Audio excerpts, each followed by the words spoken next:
ഈശോയിൽ പ്രിയപ്പെട്ട മക്കളെ, പ്രത്യേകിച്ച് ഇന്ന് നിങ്ങൾ പ്രാർത്ഥിക്കണം. നമ്മുടെ ശരീരം കർത്താവിൻ്റെതാണ്. ദൈവത്തിൻ്റെ ആലയമാണ് നമ്മുടെ ശരീരം. ഈശോയെ നമ്മൾ വിശുദ്ധ കുർബാനയോടെ സ്വീകരിക്കുമ്പോൾ നമ്മുടെ ഹൃദയം ഒരു സക്രാരിയായി മാറുകയാണ്. ഈശോയെ നമ്മുടെ ഹൃദയത്തിൽ വഹിച്ചുകൊണ്ടുള്ള യാത്രയാണ് നമ്മൾ.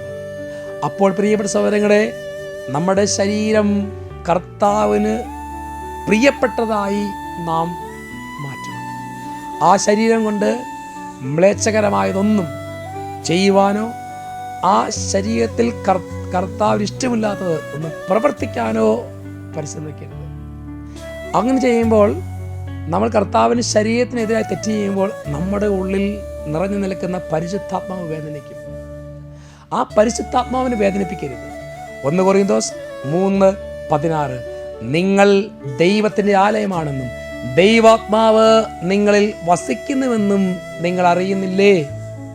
ദൈവാത്മാവ് നിങ്ങൾ വസിക്കുന്നുണ്ട്. ദൈവാത്മാവ്, അതായത് പരിശുദ്ധാത്മാവ്, ആത്മാവിനെ വേദനിപ്പിക്കാതെ നമുക്ക് ജീവിക്കാം.